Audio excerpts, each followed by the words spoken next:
चौधरी लेखराम जी के घर चौधरी देवीलाल पैदा हुए। उस दौरान उनकी मदर की डेथ हो जाती है। तो वो हमेशा ही उनका जीवन संघर्ष भरा ही रहा है।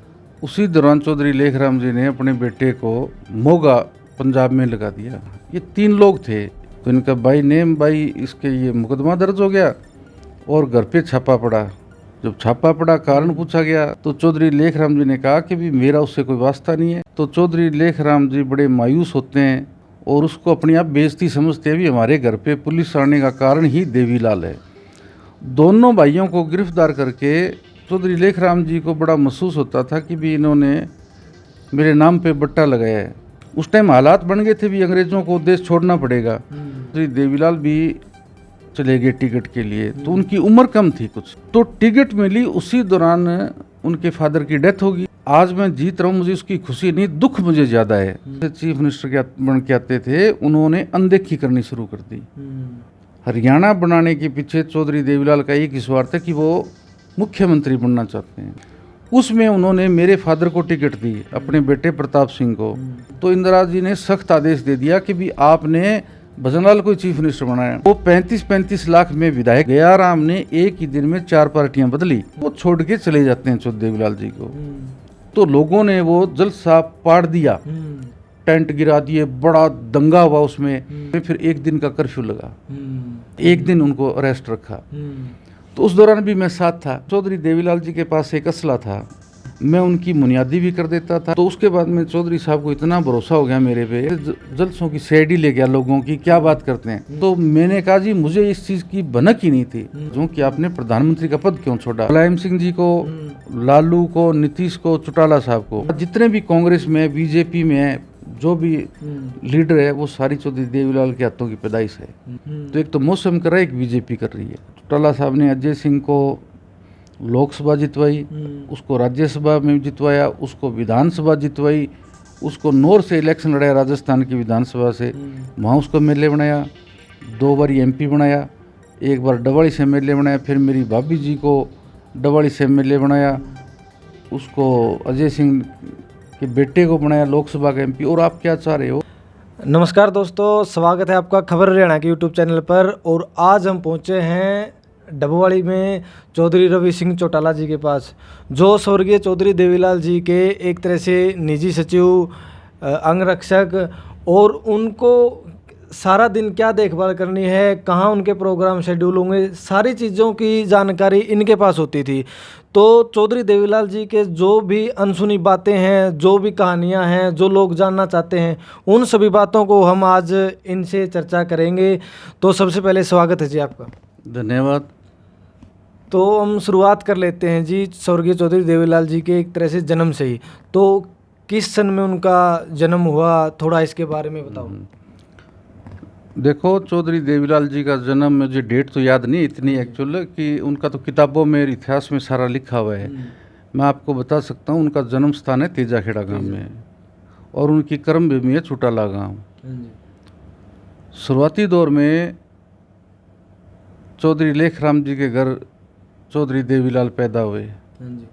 चौधरी देवीलाल जी और चौधरी सावराम 2 भाई थे, 4 बहनें थी।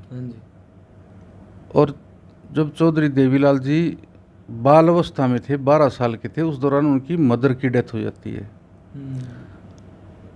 तो छोटी उम्र में मदर की डेथ होगी, तो वो हमेशा ही उनका जीवन संघर्ष भरा ही रहा है। तो जब चौधरी देवीलाल 15 साल के थे, उसी दौरान चौधरी देवीलाल में राजनीति के प्रति अच्छा उनका लगाव था कि मेरा देश है, ये गुलाम है, हम इसके खिलाफ लड़ाई लड़ते हैं। उसी दौरान चौधरी लेखराम जी ने अपने बेटे को मोगा पंजाब में लगा दिया। तो वहाँ पढ़ाई के दौरान चौधरी देवीलाल जी ने, एक बम्प्लेंट था, ये 3 लोग थे। एक हरिकृष्ण सिंह सुरजीत जो कम्युनिस्ट थे, बहुत बड़े लीडर हुए। दूसरा राजेंद्र कौर भट्टल है जो पंजाब की पूर्व मुख्यमंत्री है, उसके फादर। इन तीनों लोगों ने मिलके रेलवे स्टेशन पर अंग्रेज़ों के खिलाफ बम्प्लेंट, इश्तिहार, ये इन्होंने बांटे। भी हम देश की आज़ादी की लड़ाई में हमें भगत सिंह पर इन पे बहुत भरोसा है, इस टाइप में चौधरी देवीलाल जी ने वो पोस्टर बांट दिए। और कुछ दिनों के बाद में पता लग जाता है कि ये 3 स्टूडेंट थे। तो इनका बाई नेम बाई इसके ये मुकदमा दर्ज हो गया और घर पे छापा पड़ा भी चौधरी देवीलाल को गिरफ्तार करना है। चौधरी लेखराम जी का ठीक है 3-4 गांव में अच्छा असर था, उनका बहुत बड़ा वो उनके फादर का पॉलिटिकली ग्राउंड नहीं था, सामाजिक समाज में बड़े अच्छे उनकी रेपुटेशन थी, लंबे तगड़े थे।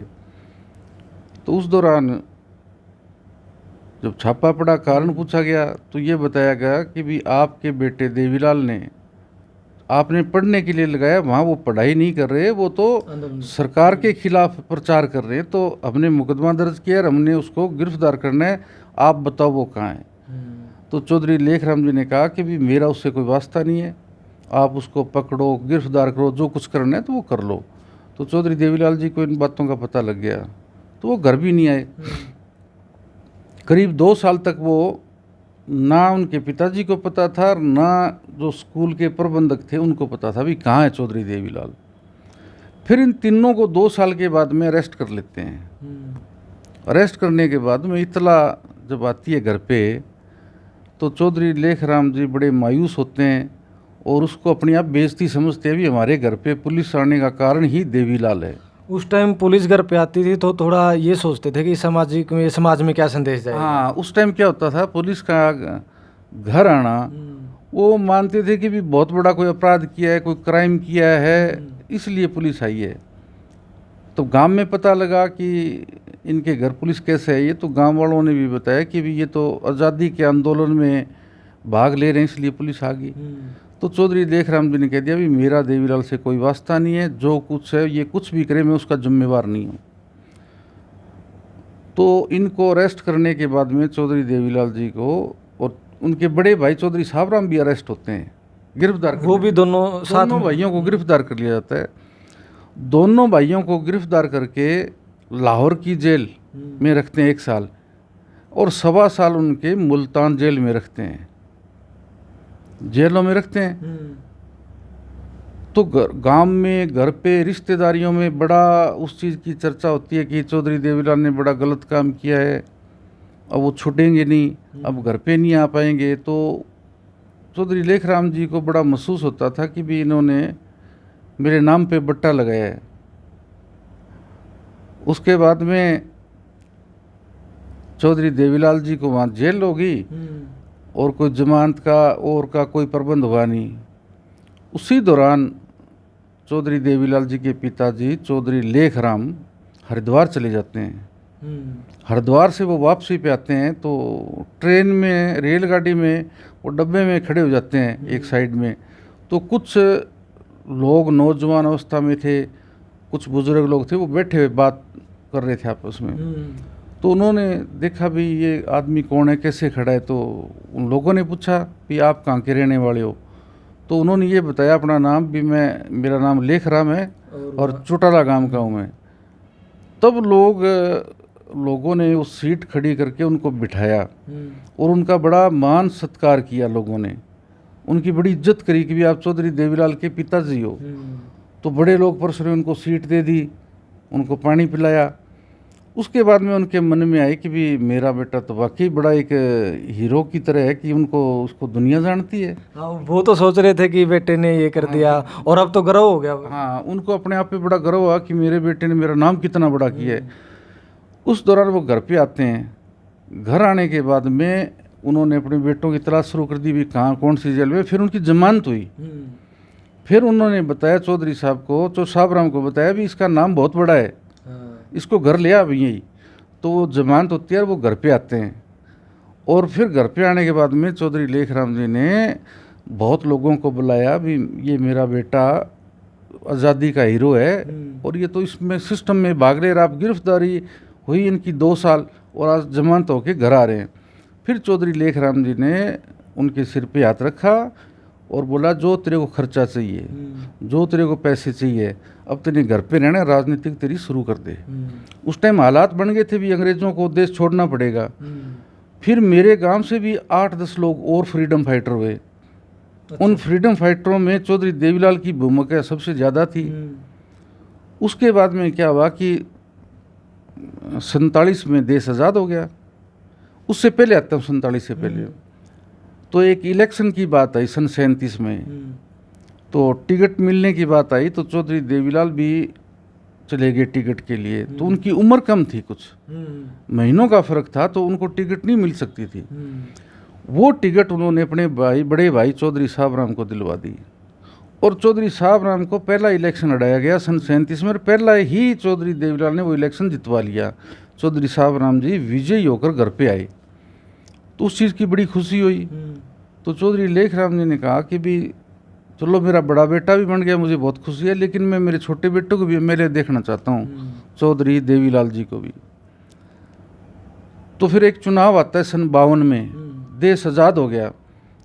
52 का इलेक्शन चौधरी देवीलाल जी लड़ते हैं सिरसा विधानसभा सीट से और उनको टिकट मिल जाती है कांग्रेस की। तो टिकट मिली, उसी दौरान उनके फादर की डेथ होगी।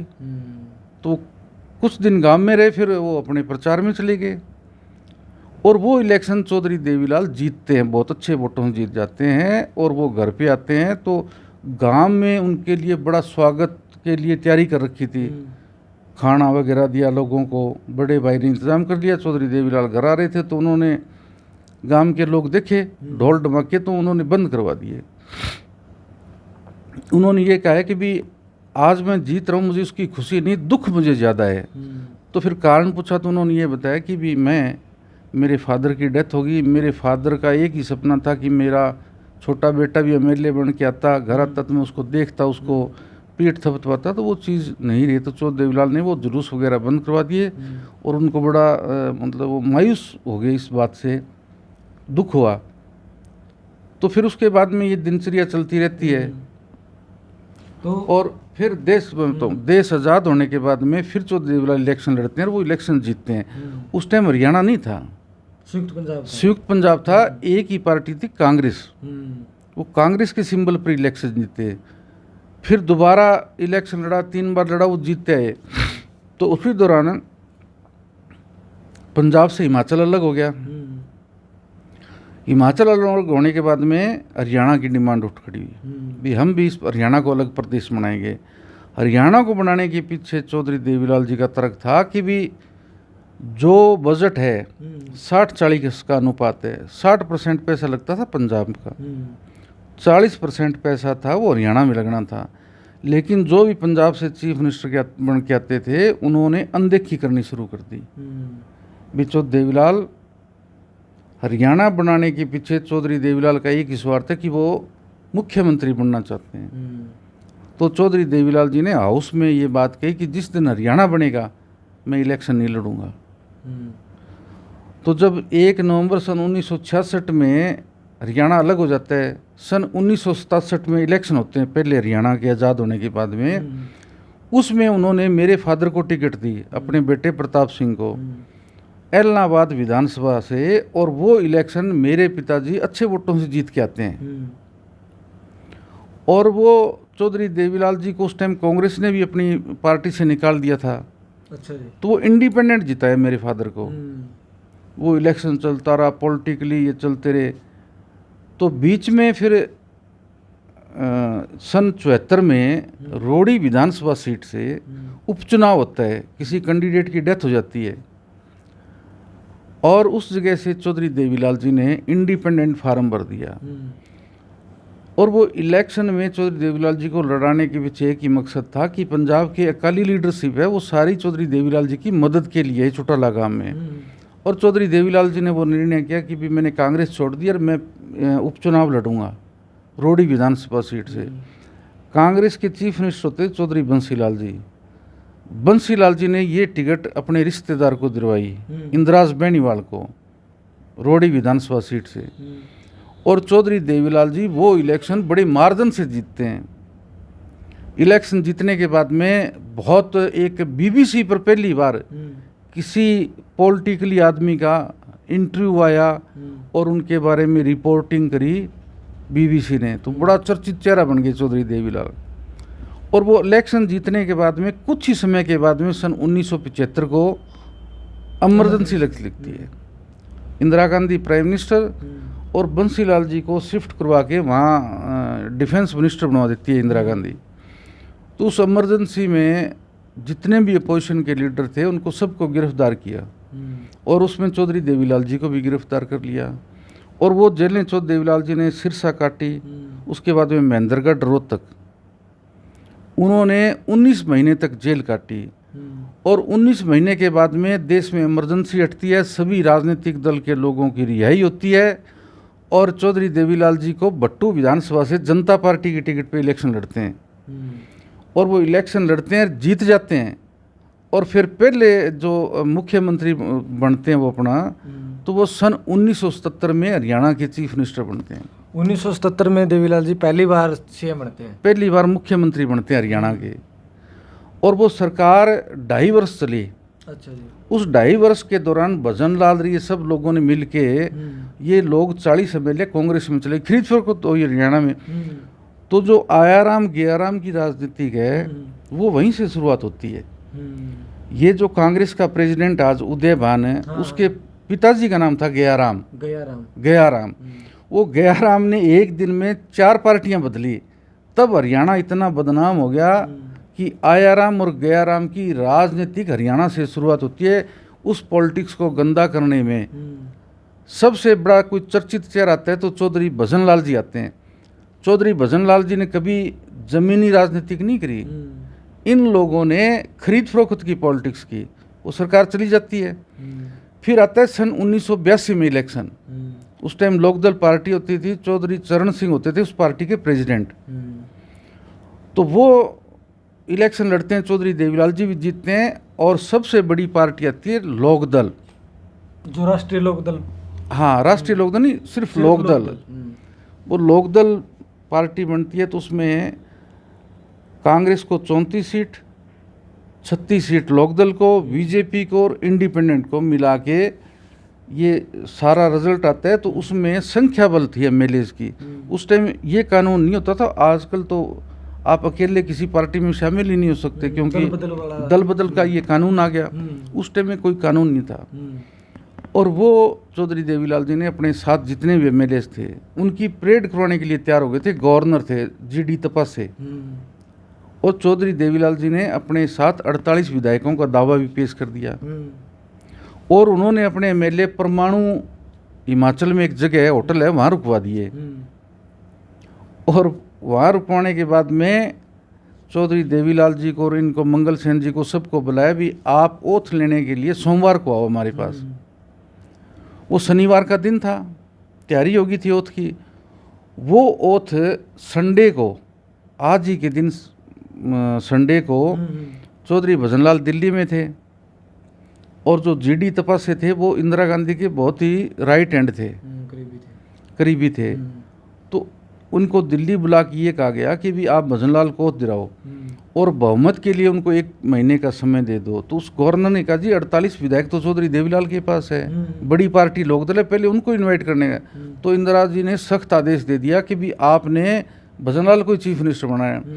उस टाइम फिर धीरेन्द्र ब्रह्मचारी थे, जम्मू कश्मीर के थे, जम्मू में उनकी डेथ होगी, बहुत बड़े योगा करवाते थे वो। उनके हवाई जहाज से भजनलाल जी को चंडीगढ़ भेजा जाता है और गवर्नर आता है बाई रोड। और वो ओथ होती है इतनी जल्दबाजी में कि ओथ दिला के और भजनलाल जी को भेज दिया जाता है, 1 महीने का टाइम दे देते हैं। तो जो खरीद फरोख्त होती है भजनलाल को टाइम दे देते हैं। उस टाइम के दौरान भजनलाल ने सभी एमएलए को थे उनमें से 2 फाड़ करने के लिए एक विधायक का कीमत रखा गया 35 लाख रुपए। अच्छा जी। वो 35 लाख में विधायक बिके। 82 में, सन 1982 में पहली बारी हिंदुस्तान की राजनीतिक इतिहास में आयाराम और गयाराम की राजनीतिक सन 82 में शुरू होती है। वो गयाराम थे जो कांग्रेस के उदय भान है आज प्रेसिडेंट, उनके पिताजी का नाम गयाराम होता था। तो गयाराम ने एक ही दिन में 4 पार्टियां बदली और वो आर्टिकल छपे। तो उस दौरान हरियाणा इतना बदनाम हो गया था राजनीतिक तौर पर, देश में भी बदनामी हुई भी ये क्या डेमोक्रेसी है जो लोग एमएलए बिकते हैं 35 लाख रुपए में। और वो एक एक करके एमएलए लालच में आते हैं और वो छोड़ के चले जाते हैं चौधरी देवीलाल जी को। उसके बाद में जब वो गवर्नर के पास गए तो गवर्नर ने तो मना कर दिया। फिर चौधरी देवीलाल जी ने गवर्नर की कॉलर पकड़ के उनको धमकाया। वो कहते हैं वो थप्पड़ मार दिया था, थप्पड़ लगा दिया था। अच्छा। उनकी बेइज्जती करी चौधरी देवीलाल जी ने। और जब सरकार की तरफ से धक्का होना था इनको चीफ मिनिस्टर नहीं बनाया। फिर चौधरी देवीलाल जी ने दोबारा संघर्ष शुरू किया और चौधरी चरण सिंह जी अपोजिशन को साथ लेकर उन्होंने प्रेसिडेंट को भी मेमोरेंडम दिया कि भी हरियाणा में बहुमत के साथ जो सरकार बनती है उसके साथ ज्यादती हुई है और भजन लाल ने 35-35 लाख में एमएलए खरीदे हैं, इस पर कार्रवाई होनी चाहिए। तो जो प्रेसिडेंट है राष्ट्रपति उन्होंने कुछ उस मेमोरेंडम पर ध्यान नहीं दिया। फिर आता है 87 का टाइम और पंजाब को राजीव लोंगोवाल समझौता हुआ, उसमें हरियाणा की अनदेखी करते हैं। ना हमें SYL नहर की कोई गारंटी दी गई, चंडीगढ़ हमारे से लेने की बात थी। उसके विरोध में चौधरी देवीलाल जी ने और डॉक्टर मंगल सेन जी ने इन्होंने दोनों ने इस्तीफा दे दिया। भी ये हरियाणा की इजाज़त है, ना भजनलाल जी को बुलाया गया, भी हरियाणा का पक्ष रखने का टाइम नहीं दिया गया। तो वो राजीव लोंगोवाल अकॉर्ड समझौता हो गया। उस समझौते के विरोध में चौधरी देवीलाल जी ने विधानसभा सीट से त्यागपत्र दिया और उन्होंने संघर्ष की शुरुआत कर दी। और फिर वो इलेक्शन करवाते हैं, बाई इलेक्शन होते हैं, उसमें चौधरी देवीलाल जी और मंगल सेन दोनों लड़ते हैं इलेक्शन। चौधरी देवीलाल जी तो जीतते हैं वो इलेक्शन और डॉक्टर मंगल सेन हार जाते हैं। फिर इन्होंने हिसार से पदयात्रा शुरू की चौधरी देवीलाल जी ने। उसी दौरान उन्होंने 2 बंद की कॉल दी हरियाणा बंद के लिए। वो याद है कि उस दोनों बार में मैंने गिरफ्तारी दी। उस टाइम आपकी गिरफ्तारी हुई? उस टाइम मेरी गिरफ्तारी हुई। मेरी गिरफ्तारी नहीं, हरियाणा में जो लोकदल से जुड़े हुए बहुत लोगों की उस टाइम एक संघर्ष समिति बनाई चौधरी देवीलाल ने, जिसमें कॉमरेडों को भी लिया गया। उसमें बीजेपी के लोग भी थे, सोशलिस्ट भी थे, सारे लोगों को मिला के उस संघर्ष समिति के चौधरी देवीलाल मुखिया बने और उन्होंने संघर्ष किया और उन्होंने हरियाणा बंद की कॉल दी। पूरा हरियाणा बंद, उस बंद में मैं भी शामिल हुआ। और वो मेरी शुरुआत कहाँ से? मेरी शुरुआत हुई चौटाला गांव के पास, ये गांव पड़ता है आसाखेड़ा, जीटी रोड निकलती है। वो जीटी रोड हमने जाम की। हम 123 लोग थे गिरफ्तार हुए। उसमें हमारे गांव के बड़े अच्छे बुजुर्ग लोग भी थे गिरफ्तारी देने वालों में, एक मैं भी था उसमें। तो फिर चौधरी देवीलाल जी ने मेरे को गांव में आए, बताया मैंने जी भी गिरफ्तारियाँ दी, तो वो बड़े मेरे से खुश हुए। और फिर चौधरी देवीलाल जी ने अपना वो अभियान शुरू कर दिया। तो उस दौरान मैं चौधरी देवीलाल जी के साथ रहने लग गया। यहाँ से आप उनके साथ निजी तौर पर रहने? मैं पहले भी रहता था। पहले मैं क्या करता, पढ़ता था तो मुझे 1 महीने की छुट्टी होती तो वो मैं 1 महीना चौधरी साहब के साथ लगाता। मेरे को 10 दिन की छुट्टी होती थी स्कूल से तो मैं वो इनके साथ लगाता था। तब मैंने हरियाणा बंद 2 बारी मैंने गिरफ्तारी दी।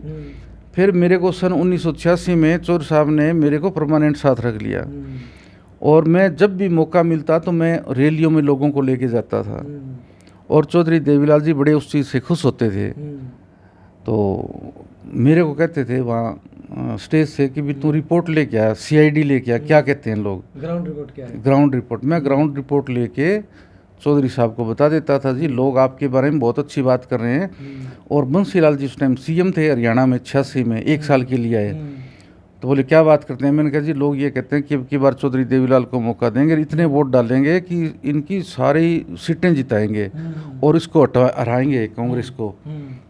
उस दौरान चौधरी देवीलाल जी का जो वो उस इलेक्शन से पहले की बताऊं कि बंसीलाल जी ने एक रोहतक जलसा किया, तो चौधरी देवीलाल जी ने भी बंसीलाल के उसी पैरेलल मीटिंग की घोषणा कर दी। जहां बंसीलाल जलसा करेगा उसी जगह पर मेरा जलसा होगा।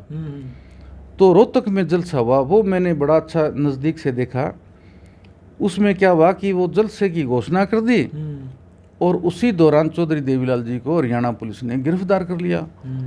तो लोगों में बड़ी रिजेंटमेंट आई और लोग ट्रक में बैठ के गए और झंडे लोगों ने गांव में सुबह चतले वक्त तो उनके झंडे उतार लिए थे, कांग्रेस के पाड़ के फेंक दिए।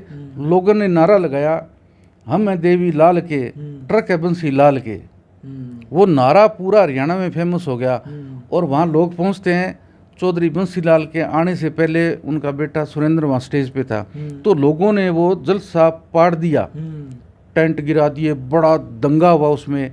और वो जलसा बंसीलाल जी को पुलिस के अफसरों ने ये कहा भी आप ये प्रोग्राम रद्द करके दिल्ली चले जाओ, रेस्ट हाउस, बंसीलाल जी ने ये कहा मैं रेस्ट हाउस में बैठूं। बोले जी यहाँ इतने हालात ख़राब है कि लोग हमारी उम्मीद से ज़्यादा आ रहे हैं और आपकी कोई पोजीशन नहीं आज के दिन, तो ये लोग आगे आपके जलसे को अस्त व्यस्त करेंगे। और वही बात हुई, वहाँ जलसा अस्त व्यस्त हो जाता है और लोग इतना बसें जला दी लोगों ने। हरियाणा पुलिस की पहली बार घोड़ा पुलिस थी, उसके 4 घोड़े गायब हो गए।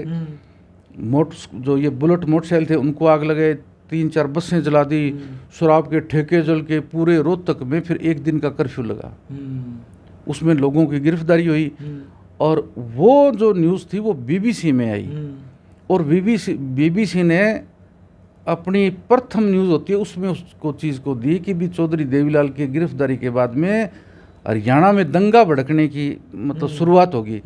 फिर इन्होंने जल्दबाजी में चौधरी देवीलाल को रिहा कर दिया, 1 दिन उनको अरेस्ट रखा। तो उस दौरान भी मैं साथ था। उसके बाद में चौधरी साहब ने मुझे परमानेंट अपने साथ रख लिया। और वो चौधरी देवीलाल जी के पास एक असला था 30 कार्बाइन, लाइसेंस की थी, खुद के लाइसेंस की। वो मैं राइफल रखने लग गया और मैं चौधरी साहब जी के साथ रहने लग गया। मैं उनकी बुनियादी भी कर देता था, उनकी गाड़ी भी चला देता था, उनका गनमैन भी था। उनके जो कपड़े रखने हैं, जूते साफ़ करने हैं, जुराब पहनानी है, उनको कपड़े पहनवाने हैं, उनको खाना कब देना है, दवाई कब देनी, ये सारा मैं मेरे हाथों से करने लग गया। तो उसके बाद में चौधरी साहब को इतना भरोसा हो गया मेरे पे, उन्होंने कहा भी अब तो परमानेंट मेरे साथ रहेगा। मैंने कहा जी ठीक है। फिर 87 में इलेक्शन होते हैं। उन इलेक्शनों में चौर साहब मुझे जलसों में भेजते थे, मैं साथ जाता था तो मेरे को कहते थे जलसों की सीआईडी ले गया, लोगों की क्या बात करते हैं। तो मैं भीड़ में जाके बैठ जाता था। और मैं भी बचपना था, युवा अवस्था थी, तो मुझे रिपोर्ट लेने में महारत हासिल होगी।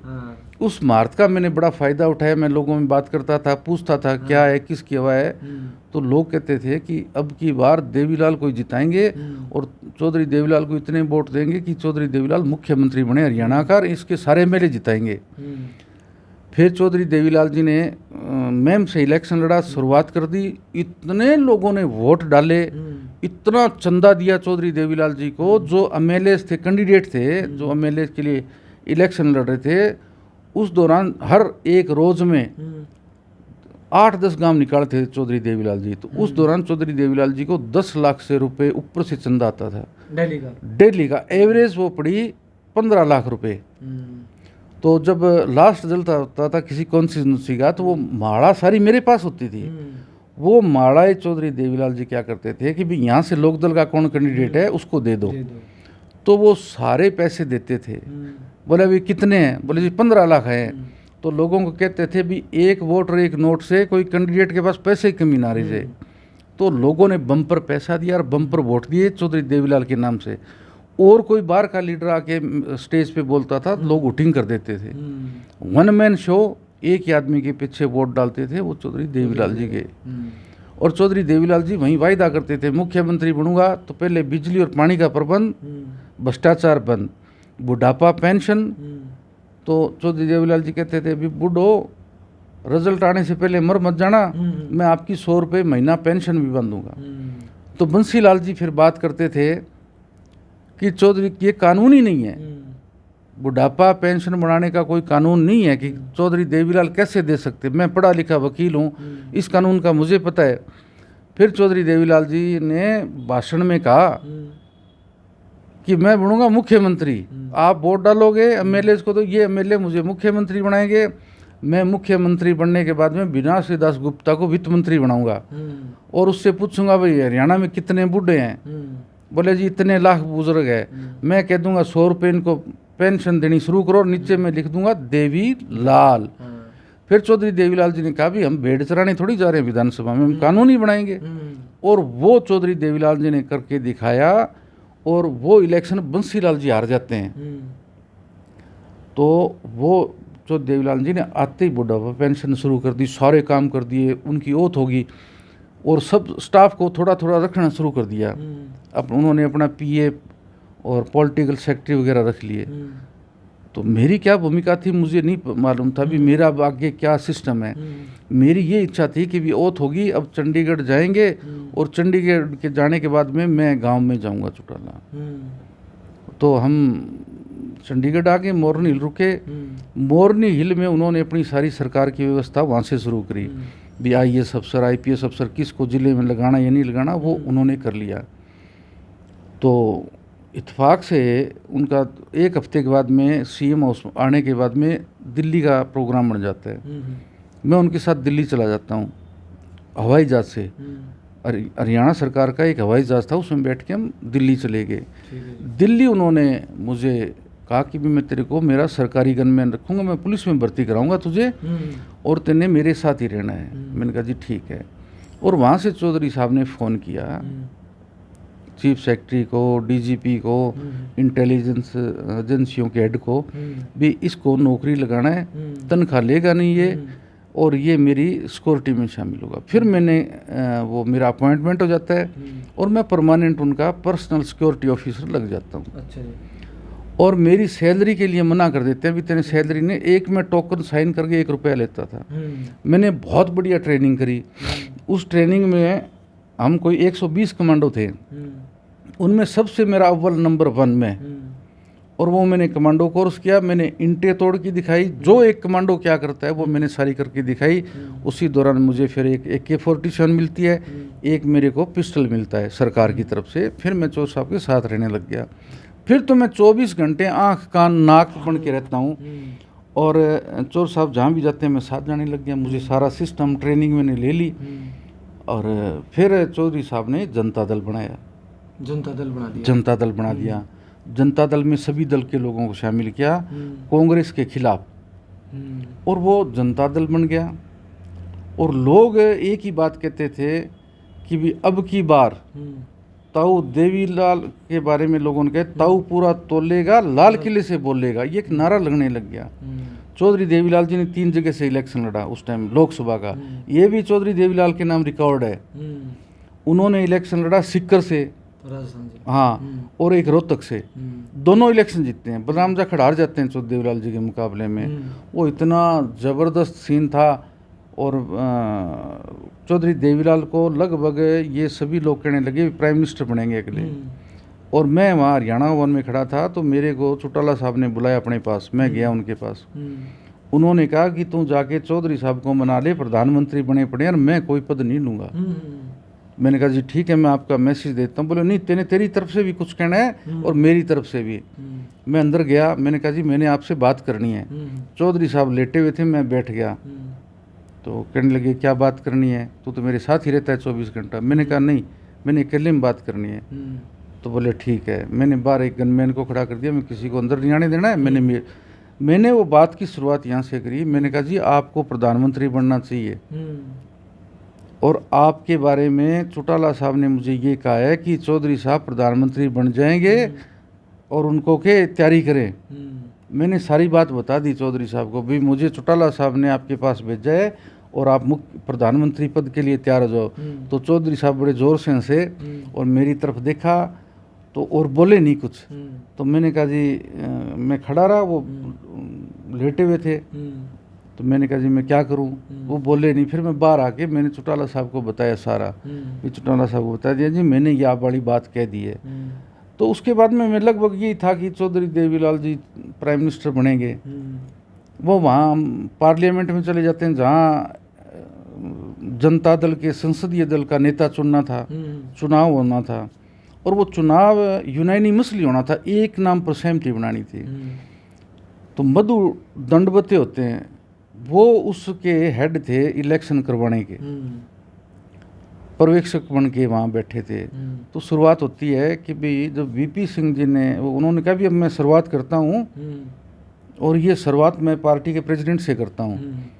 तो VP सिंह जी थे। VP सिंह जी ने कहा कि मैं चौधरी देवीलाल जी को संसदीय दल का नेता के रूप में देखना चाहता हूँ, और ये हमारे नेता है। उसी दौरान चंद्रशेखर जी खड़े हो जाते हैं और खड़े होकर कहते हैं कि हमें चौधरी देवीलाल एक्सेप्ट है, इनको प्राइम मिनिस्टर बनना चाहिए, इनको बनो। तो उस दौरान मीडिया बड़ी पीछे लगी कि चौधरी देवीलाल ये कहेंगे जो जिम्मेवारी दी है मैं निभाऊंगा। तो इतना ही कहना था। वो लंबा लेके भाषण को खींचते। फिर उन्होंने कहा भी एक नारा लगा, ताऊ पूरा तोलेगा, लाल किले से बोलेगा, पर मैंने लोगों से वायदा किया था मैं VP सिंह को प्रधानमंत्री बनाऊं, ये मेरे को आपने जिम्मेवारी दी है, मैं VP सिंह को देता हूँ। वो ताज दे दिया। प्रधानमंत्री का। तो फिर हम भी बड़े मायूस हुए, बार में आ गया। मुझे चंद्रशेखर जी मिलते हैं, बीजू पटनायक, अपने जॉर्ज फर्नांडीज, मुलायम सिंह जी यादव, नीतीश कुमार, लालू जी और चिमन भाई पटेल। वो काफ़ी गुस्से में थे भी चोर साहब ने ये निर्णय एकदम क्यों लिया है। तो मैंने कहा जी मुझे इस चीज़ की भनक ही नहीं थी, और मैं वहाँ से पहली बार एक विद्रोह समझ लो, आप कोई चीज़ समझ लो, मैंने हरियाणा के जो मुख्यमंत्री चोर साहब की गाड़ियाँ थी वो पूरा काफिला लेके मैं हरियाणा भवन में आता हूँ। चौधरी देवीलाल जी फिर किसी और को बुला के गाड़ियों में बैठ के आते हैं। फिर उन्होंने, मैं एक कमरे में चला जाता हूँ, मेरे को बड़ा दुख हुआ उस चीज़ का। मैंने एक हफ्ता कोई खाना नहीं खाया, बस चाय पानी पर मैं रहा। तो चौधरी साहब मेरे पास आते हैं कमरे में, क्या तुम वहाँ से आ जाऊँ कि आपने प्रधानमंत्री का पद क्यों छोड़ा। तो उन्होंने मुझे कहा भी मैंने तो प्रधानमंत्री बनाने हैं, पता नहीं कितने गवर्नर, कितने एमएलए, कितने मुख्यमंत्री, कितने प्रधानमंत्री बनाने वालों मेरा नाम है। तो उस चीज़ से मुझे बड़ी नाराज़गी हुई। पर वो तो हमारे बड़े बुजुर्ग थे, क्या नाराज़गी होनी थी। पर मैं बच्चा था उस टाइम, मेरी उम्र नहीं थी, मैं टीनेजर था। मैंने कहा जी ये तो इंसाफ वाली बात नहीं करी आपने। फिर चलो धीरे धीरे मैंने वो चीज़ें छोड़ के मैं रहने लग गया, उनके साथ ही रहता था। और चौर साहब ने फिर पूरे हिंदुस्तान में धन्यवादी दौरा किया। उसके बाद में चौधरी देवीलाल जी को भारत सरकार के एयरफोर्स के हेलीकॉप्टर मिल गए 3, एक बहुत बड़ा हवाई जहाज़ मिल गया। तो हम हवाई जहाज़ से जाते थे, एयरफोर्स के प्लेन से। और चौधरी देवीलाल ने बड़ा लोगों का धन्यवाद किया, बड़ा वो कभी आपने बड़ा एक जनता दल को समर्थन किया और किया। तो वो सारी ज़िंदगी मैंने चौर साहब के साथ रह के उस जो मेरा पीक का जो जन्म, जो मेरी उम्र थी वो मैंने उनके साथ लगाई। और देख लो कि चौधरी देवीलाल जी ने कभी तो एक बदले की भावना से कार्रवाई नहीं करी, और बहुत से एमपी एमएलए बनाए। संख्या याद है जी कितने को बना दिया होगा? देखो एमएलए एमपी को तो मैं संख्या बता नहीं सकता, मुख्यमंत्रियों को बता सकता हूँ। 4 मुख्यमंत्री बनाए इन्होंने। कौन से जी?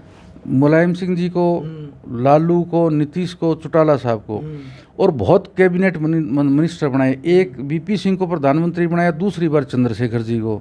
और कैबिनेट मिनिस्टरों की तो मैं ये कहता हूँ कि आज कैबिनेट मिनिस्टर बनने के लिए लोग बहुत पापड़ बेलते हैं। तो एक कैबिनेट मंत्रिमंडल का विस्तार होना था चंद्रशेखर जी के कार्यकाल के दौरान। तो महाराष्ट्र में उनका एक एमपी था, बड़ा नज़दीक था, तो उससे उनकी नज़र पड़ी उस एमपी की तरफ भी, उसका कैबिनेट मिनिस्टर की सीट में नाम नहीं था। उन्होंने उनको बुला के पूछा कि आपका कैबिनेट मिनिस्टर में नाम नहीं है? उन्होंने कहा जी मुझे कोई इतला नहीं है, ना मेरा नाम। उसी टाइम जो देवीलाल जी ने चंद्रशेखर की तरफ इशारा किया, वो बराबर बैठे हुए थे, उन्होंने कहा भी उसको कैबिनेट मंत्री बनाना है। मेरे सामने की बातें हैं, उसी टाइम उनका लेटर छप गया और हाथों हाथ ओथ दिला दी। तो इससे बड़ा और क्या होगा चौधरी देवीलाल का जलवा, जो अशोकाल में बैठे हैं, जहाँ राष्ट्रपति ओथ दिला रहे और वहीं अपनी पसंद के कैबिनेट मंत्री को कह के ओथ दिला देते हैं। कितनी बड़ी चीज़ है। आज तो लोग लाइनों में लग के स्टेट का कैबिनेट मिनिस्टर बनने के लिए 3-3 लकीर निकालते हैं। आज तो विधायक के लिए लोग बहुत पापड़ बेलते हैं। उन्होंने आम आदमियों को बनाया। उनका जो राजनीतिक जीवन, उनका संघर्ष का जीवन बहुत बेदाग रहा। और जो देवीलाल ने जिनको, जो मेंबर पंचायत नहीं थे उनको एमएलए बनाया, मंत्री बनाया, जो मंत्री के लायक नहीं थे उनको कैबिनेट मंत्री बनाया। भाई इतने वो थे। गवर्नर बहुत बनाई उन्होंने। एक बार चौधरी देवीलाल जी जब देवगौड़ा जी प्राइम मिनिस्टर बन गए, एक प्रपोजल आई चौधरी देवीलाल जी के बारे में, कभी इनको गवर्नर बनाएंगे। तो वो दिल्ली दूरदर्शन के लोग आगे इंटरव्यू लेने के लिए, तो उन्होंने कहा मैंने तो गवर्नर बनाने वाला हूँ, मैं थोड़ा ही बनूंगा इसमें, मैंने कोई गवर्नर नहीं बनना है, मैं तो बनाने वाला हूँ। हरियाणा के इतिहास में आज जितने भी कांग्रेस में, बीजेपी में है, जो भी लीडर है, वो सारी चौधरी देवीलाल के हाथों की पैदाइश है। आप किसी उपराष्ट्रपति जगदीप जी धनखड़ है। धनखड़ साहब राजस्थान के झुंझुनू जिले से आते हैं। वो जयपुर रहते थे, बड़े अच्छे वकील थे उस टाइम। तो वो खासा कोठी में जब सीएम थे हरियाणा के, तो वो मिलने के लिए आ गए, तो उनको टाइम नहीं मिला। फिर वो दूसरी बार मिलने के लिए आते हैं, फिर वो हम मिला देते हैं उनको। उन्होंने अपनी सारी कुंभाराम आर्य जी के थ्रू सारी वो बायोग्राफी अपनी बताते हैं कि भी मैं एडवोकेट हूँ, मैं यहाँ प्रैक्टिस करता हूँ जयपुर के अंदर, दिल्ली भी जाता हूँ, Jaipur high court, supreme court में प्रैक्टिस करता हूँ। चौर साहब बड़े खुश हुए कि भी हमें पढ़ा लिखा जाटों का लड़का मिल गया। तो उन्होंने कहा भी तेरे को मैं लोकसभा में भिजवाऊंगा अब की बार। तो हम दूसरी तीसरी बार गए तो मैं धनखड़ जी को विशेष तौर पे मिला देता था उनको टाइम निकाल के।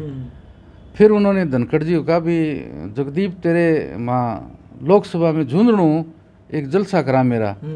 उस जलसे में फिर जगदीप धनखड़ जी ने वो जलसा किया, बहुत बड़ा जलसा था।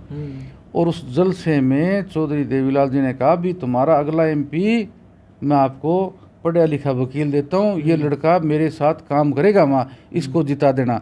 वो जगदीप धनखड़ जी पहला इलेक्शन चौधरी देवीलाल ने टिकट दिलवाई, वो 1.5 लाख वोटों से जीते।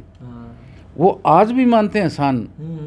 फिर उनको भारत सरकार में कैबिनेट मंत्री बनवाते हैं चौधरी देवीलाल जी जगदीप धनखड़ जी को। और जगदीप धनखड़ आज भी खुले होकर कहते हैं कि भी जो आज मैं हूँ, मुझे चौधरी देवीलाल के प्रति मेरी बहुत बड़ी श्रद्धा है और आज का पद उनकी दया से मैं यहाँ आया हूँ। तो अब ये भी जी सवाल रहता है कि उनका डेली रूटीन क्या रहता था, क्या चीज़ें ज़्यादा पसंद थी, घूमना पसंद था या एकांत में भी कुछ समय बिताना, इसके बारे में थोड़ा बताओ जी। देखो उनका खाने का बताता हूँ, खाना बहुत सादा खाते थे वो। जो हमारे खेतों में जो सब्जियाँ होती है वो खाते थे ज़्यादा। और बाजरे की रोटी, मिस्सी रोटी, गेहूँ बहुत कम लेते थे। और उनका सेहत स्वास्थ्य का भी हम ख्याल रखते थे। और साधारण कपड़े पहनते थे वो।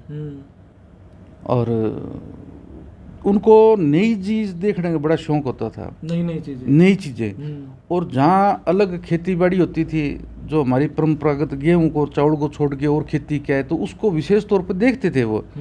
और किसानों से पूछते थे भी आपके बरसात नहीं हुई क्या, बरसात का पूछना, बिजली पानी का पूछना, ये एक रूटीन था चौधरी देवीलाल जी का। और जब भी कहीं बरसात या कोई होता था ना, भी कहीं ओलावृष्टि ना हो जाए, तो हमारे सीएम हाउस से एक वीटी मैसेज आता था, वायरलेस मैसेज। वो मेरे को कहते थे पूरे हरियाणा में बरसात का पता करो। तो मैंने वायरलेस से मैं मैसेज भेज देता सभी डीसी के पास कि आप बताओ कितने % बरसात हुई है। तो वो इंच वाइज भेजते थे, इतने मिलीमीटर बरसात हुई है। बोला इतने मिलीमीटर नहीं, इंच बताओ कितने इंच होगी बरसात, आंगल कितने होगी, जो हमारे देसी हिसाब। तो वो सारे फिर वही रिपोर्ट आती थी। वो बड़े प्रसन्न होते थे। एक बार हम यहाँ तेजाखेड़ा फार्म हाउस पे रुके हुए थे, दिवाली का दिन था, तो ओलावृष्टि हो गई यहाँ। पंजाबी बेल्ट के गांव है, रोडी कॉन्स्टिट्यूंसी के डबवाड़ी हल्के के अंदर।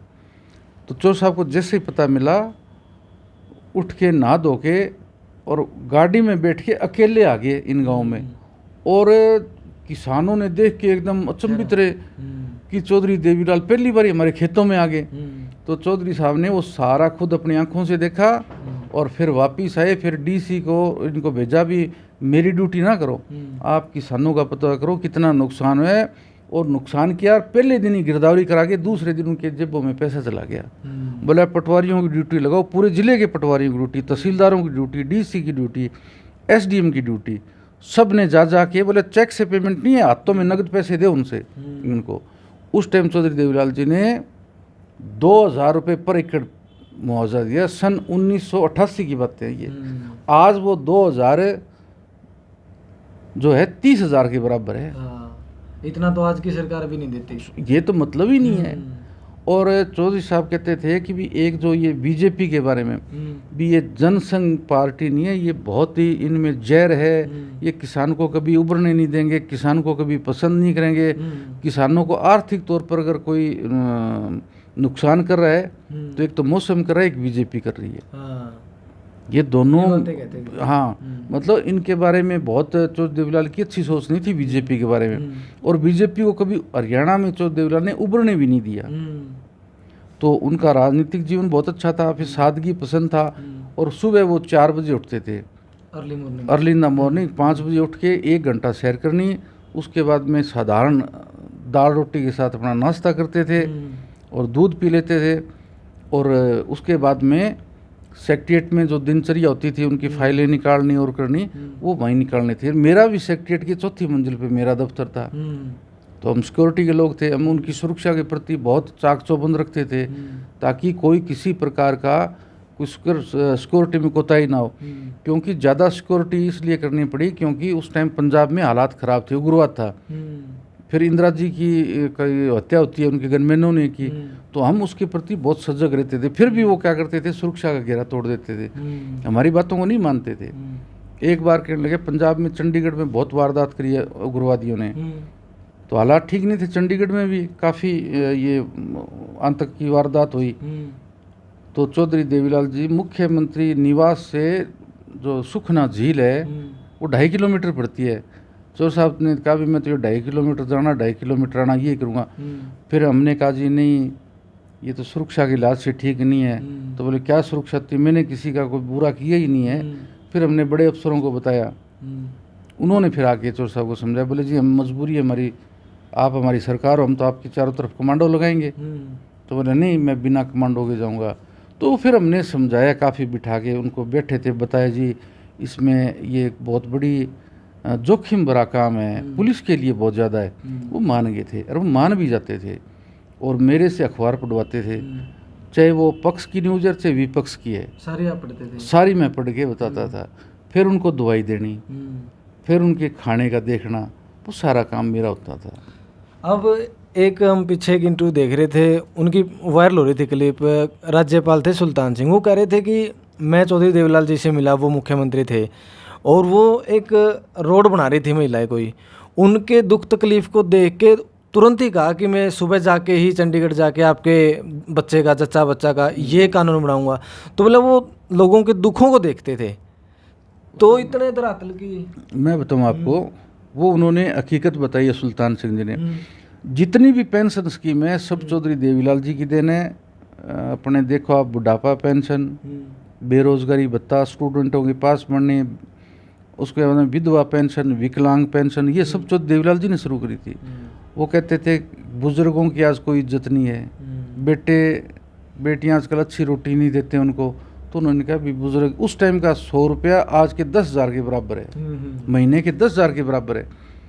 उन्होंने वो पेंशन शुरू की। विधवा औरतें बेचारी, ऊपर से साया उठ जाता है, वो क्या करें, उनको आज 2750 तो इनको मिलती है, 2750 उनको मिलती है।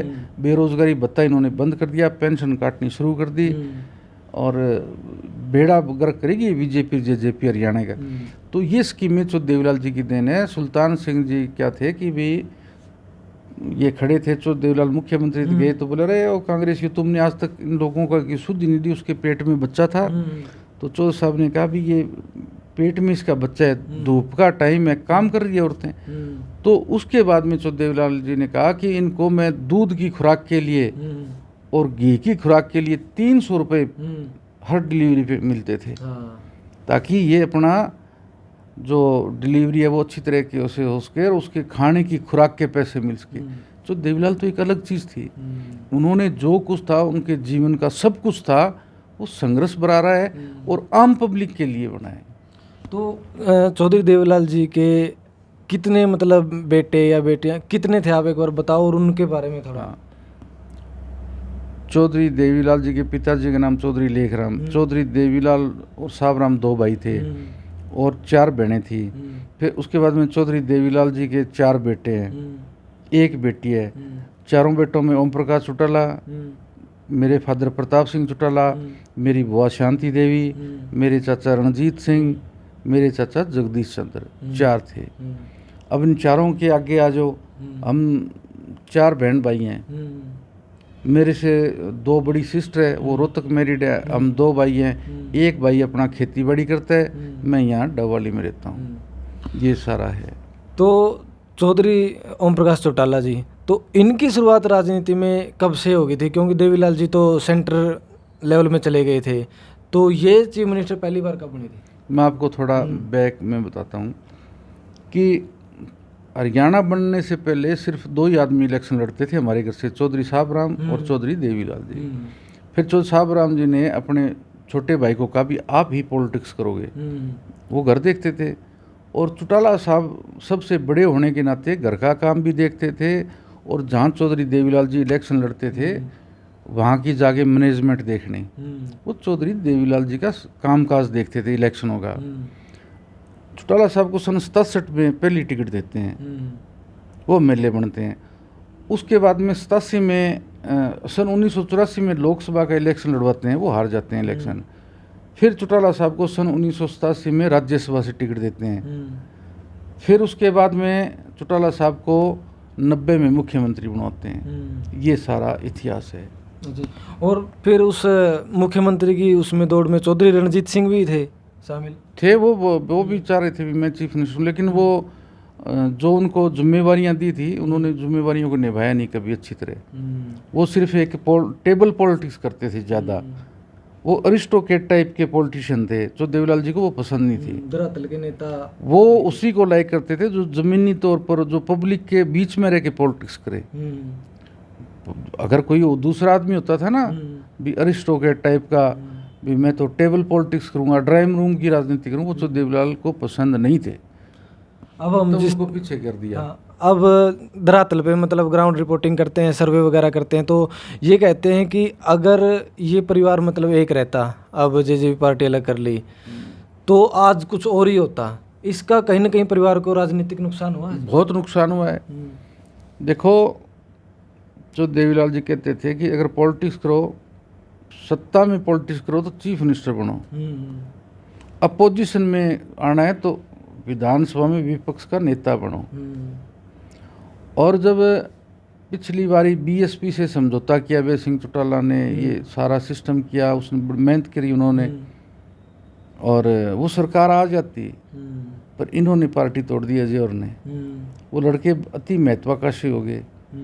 उन्होंने क्या किया कि भी देखो, चौटाला साहब ने अजय सिंह को लोकसभा जितवाई, उसको राज्यसभा में जितवाया, उसको विधानसभा जितवाई, उसको नौर से इलेक्शन लड़ाया राजस्थान की विधानसभा से, वहाँ उसको एमएलए बनाया, 2 बार एमपी बनाया, 1 बार डवाड़ी से एमएलए बनाया, फिर मेरी भाभी जी को डवाड़ी से एमएलए बनाया, उसको अजय सिंह के बेटे को बनाया लोकसभा का एमपी। और आप क्या चाह रहे हो? जब सारी चीज़ें आपको मिल रही है, उसके बाद में पार्टी तोड़ना और बाप के साथ विश्वासघात करना मैं बहुत बुरा मानता हूँ कि कोई बेटा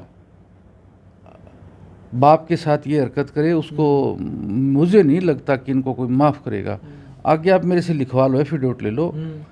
ये जो भविष्य की पॉलिटिक्स कर रहे हैं, बीजेपी इनको दूध में से मक्खी निकाल के फेंकती, इस तरीके से फेंकेगी, और इनके लिए हवालात होगी, इनकी जगह जेल में होंगे। और अजय सिंह के लड़के मेंबर पंचायत नहीं बनेंगे। मेंबर पंचायत तो बहुत बड़ी चीज़ है। इनको गांव में लोग चौकीदार भी दे के पसंद नहीं है, इतनी इनके प्रति लोगों की नफरत हो चुकी है। ये लोगों को कहते थे हम जमुना पार कर देंगे, ये करेंगे, मोदी खट्टर के बारे में बड़ा बोलते थे, आज उन्हीं की गोद में जाके बैठ गए। ये आज हरियाणा में किसानों की क्या हालत है, किसानों के लोग लठ मार रहे हैं पुलिस। ये जो आज लाठीचार्ज हो रहा है, किसान आंदोलन हो रहे हैं, हरियाणा में सारी देन अजय सिंह के बेटों की है, अजय सिंह की है। उसके लिए हरियाणा का जो वोटर है वो बहुत सूझवान है। उसकी पसंद नापसंद का वो वक्त पे बताते हैं क्या होता है।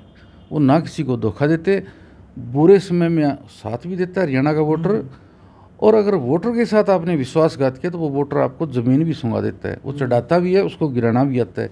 ये दोनों चीज़ पब्लिक के पास में है। 2024 में देखना आप, जेजेपी नाम की कोई चीज़ नहीं रहेंगे, ये चारों ही रहेंगे, दोनों बाप बेटे राजी इस पार्टी में रहेंगे, और कुछ 500 आदमी इनका मेंबर नहीं बनेगा। आप भी मानते हो? देखो, मतलब राजनीति परिवार से कितनी आवी होगी राजनीति, एक पद के लिए अपने परिवार को ही तोड़ दिया। सिर्फ एक उप मुख्यमंत्री बनना ही कोई सपना है क्या किसी का? आप राजनीतिक में आओ। चौधरी देवीलाल जी से कहते हैं हमने राजनीतिक सीखी है, नाम उनका लेते हैं, दुआई उनकी। तो चौधरी देवीलाल ने तो हमेशा किसान की, कमेरे की, गरीब की, मजदूर की, इन लोगों की राजनीति करी है। ये तो धनाढ़े लोगों में आज इतना करप्शन है बीजेपी और जेजेपी में। आप कोई टेंडर है, कोई शराब का ठेका है, कोई चावल मंडियों में धान की खरीद है या गेहूं की खरीद है, सब में कमीशन है। अब क्या करें, हरियाणा का मतदाता हाथ तो कटे में ना। अब तो 24 में आएगा वक्त, 24 में लोग खूब बदला लेंगे इनसे, और इनको कोई मुंह नहीं लगाएगा, और इनकी जगह होगी जेल में। ये मेरे से आज आप एफिडेविट ले लो, आपकी मेरी बात होती है, तो मैं कोई ये राजनीतिक इंटरव्यू नहीं है मेरा। मैं आपको जो मेरी भावना है, मैं लोगों में बैठता हूँ, मैं लोगों में रहने वाला आदमी हूँ मैं, तो मेरे को लोग कहते हैं ये चीज़ें, और मैं लोगों की चीज़ें आपकी मीडिया में कह रहा हूँ कि इनके साथ वो होगा लोग दुनिया देखेंगी और इनकी जगह ऐसी जेल में होगी करप्शन के केस में। इनको सबको गिरफ्तार करके अंदर भेजेंगे। आप देखना, ये भी हरियाणा के इतिहास में होगा। सिर्फ अपने निजी फायदे के लिए चले गए। और आज किसानों की आप अब वो जो तलवंडी राणा है उस गांव का रास्ता ही रोक लिया। ये कहते हैं कि रास्ते रोकने सबसे गिरा हुआ काम है। कितने के लोग कमा लेंगे। आप उन लोगों का हाल तो देखो, उनको जो 6 किलोमीटर का रास्ता था आज उनको 22 किलोमीटर का पड़ रहा है। वो कैसे माफ़ कर देंगे आप। फिर सरपंच होता है,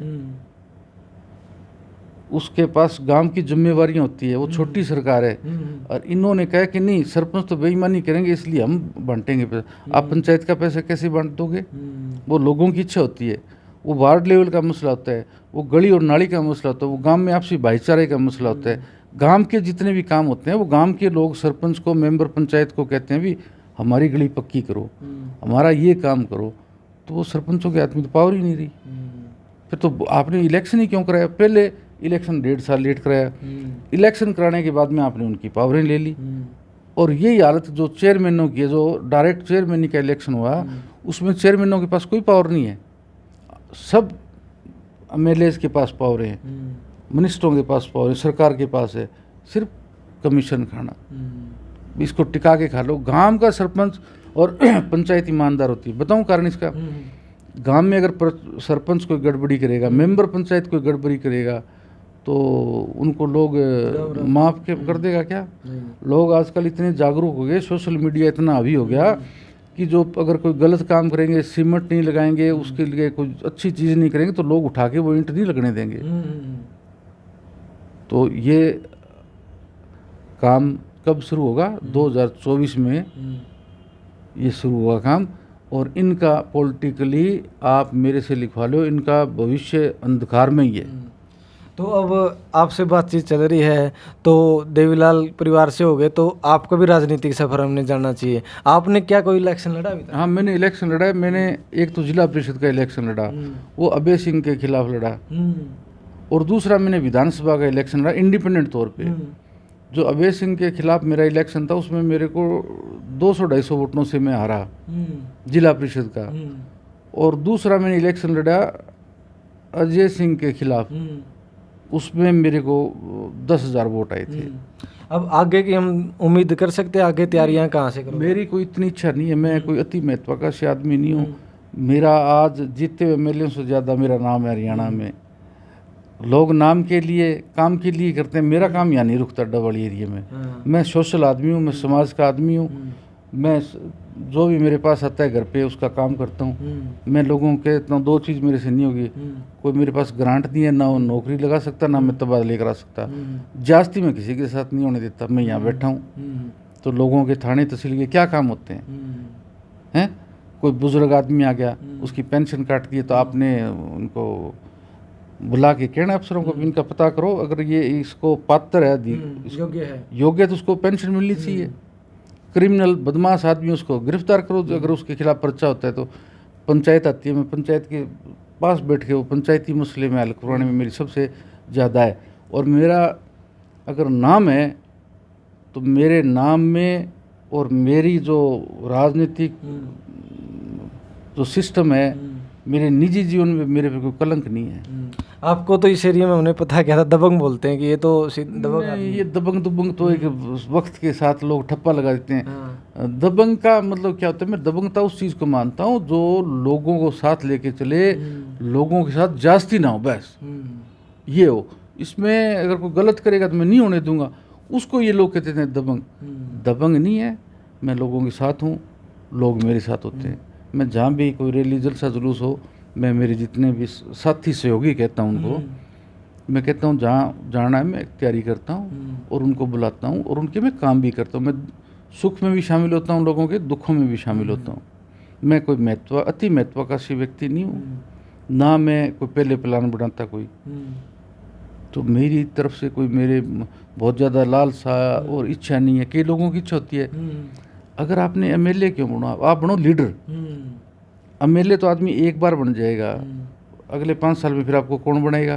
अगर आप गलत काम करोगे तो नहीं बनाते। मैं इस राजनीतिक में मैं नहीं हूँ। मैं ये चाहता हूँ खुद एमएलए बनो और लोगों को भी जिताओ। लीडर बनो आप। लीडर बनो। आप लीडर बनो। लीडर में आप बन के क्या करोगे कि भी आप एक खुद जीतोगे, साथ में अपने साथी भी जिताओ। 10-15 चौधरी देवीलाल जी वाले वो काम करो। हाँ। ताकि आप अपनी विचारधारा को तब लेके आओ। और तो आपकी विचारधारा के में तो फार्म भरना है, दाव लग गया, मेले बनना है। अरे मेले बनने से आप कौन से स्वरूप में चले जाओगे?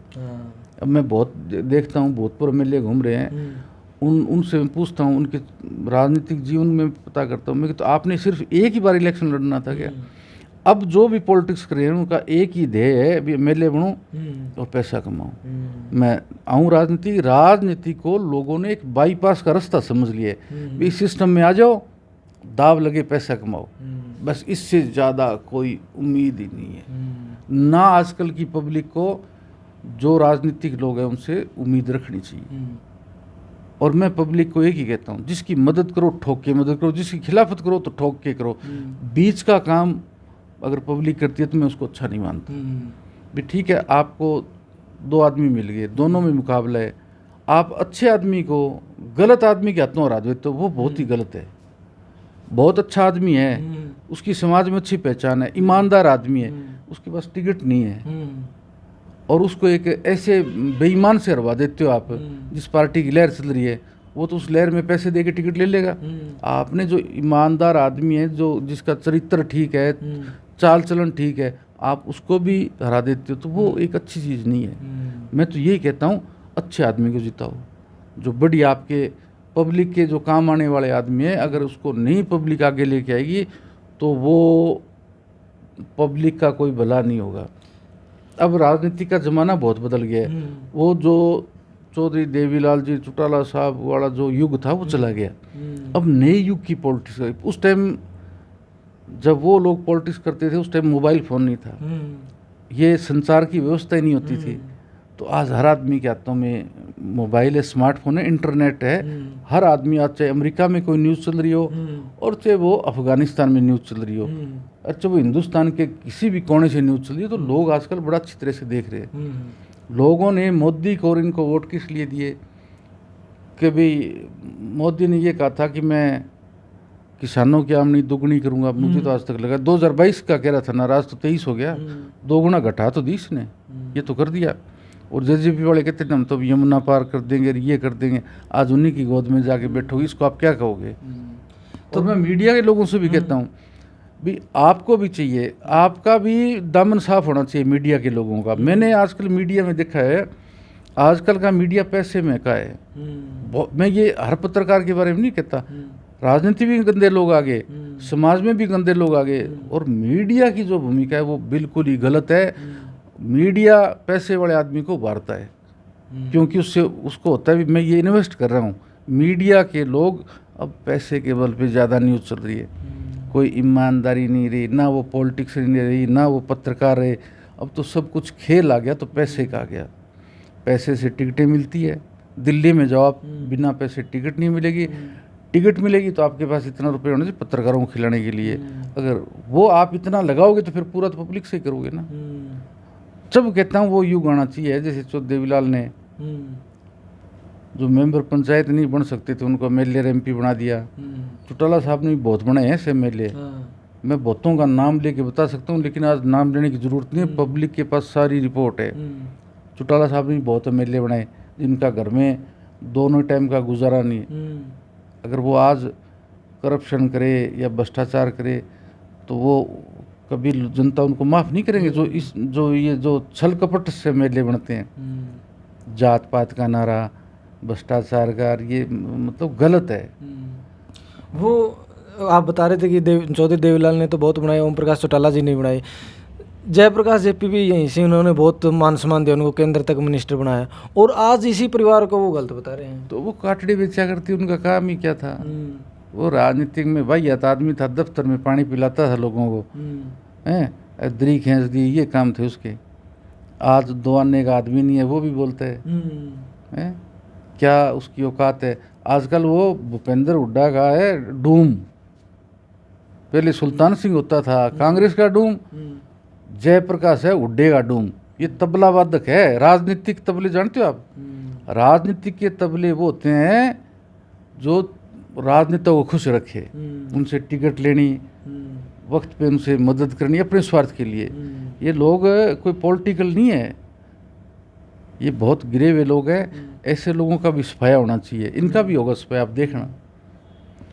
तो अंत में बहुत सी बातें हुई, आप क्या अपील करना चाहते हो और हरियाणा को 2024 में राजनीतिक रूप से कैसे देखना चाहते हो? बहुत बढ़िया रहेगा। हरियाणा की पॉलिटिक्स में तो लोक दल की अहम भूमिका है। आएगी पार्टी सत्ता में, मैं आपको वायदा करता हूँ, लोग देंगे, वोट बहुत देंगे, मदद भी बहुत करेंगे पार्टी की। आज कांग्रेस की पॉलिटिक्स है, वो तो टेबल पॉलिटिक्स है। कांग्रेस और बीजेपी जैसी पार्टियां हैं, उनमें अगर क्षेत्रीय दल नहीं बचे ना हिंदुस्तान के अंदर, तो वो कोई क्षेत्रीय दलों की क्या भूमिका होती है, वो एक आम पब्लिक से जुड़ जाती है। राष्ट्रीय पार्टियां हैं, वो आम पब्लिक से नहीं जुड़ती, वो वक्त और हालात देख के जातीय समीकरण से टिकटें मारते हैं, धनाढ़े लोगों को टिकटें देते हैं, वो जीतते हैं। अब 2 बारी 10-10 MP बीजेपी के जीतने हरियाणा के कलंक किए। अब जो 10 MP है मौजूदा इनके बीजेपी के, अगली बार इनको टिकट देखो, इनकी जमानत जब्त हो जाएगी। तो बहुत सी बातें हुई चौधरी रवि सिंह चौटाला जी से। इन्होंने स्वर्गीय चौधरी देवीलाल जी के वो अनसुने किस्से हमें बताए, हरियाणा के राजनीति के किस्से बताए। अगर आपके और भी कोई क्वेश्चन या डाउट रह गया तो नीचे कमेंट बॉक्स में ज़रूर पूछिएगा। आगे हम इनसे दोबारा इंटरव्यू करके उन सवालों के जवाब भी ज़रूर देंगे। आपका बहुत बहुत शुक्रिया, धन्यवाद जी। Thank you.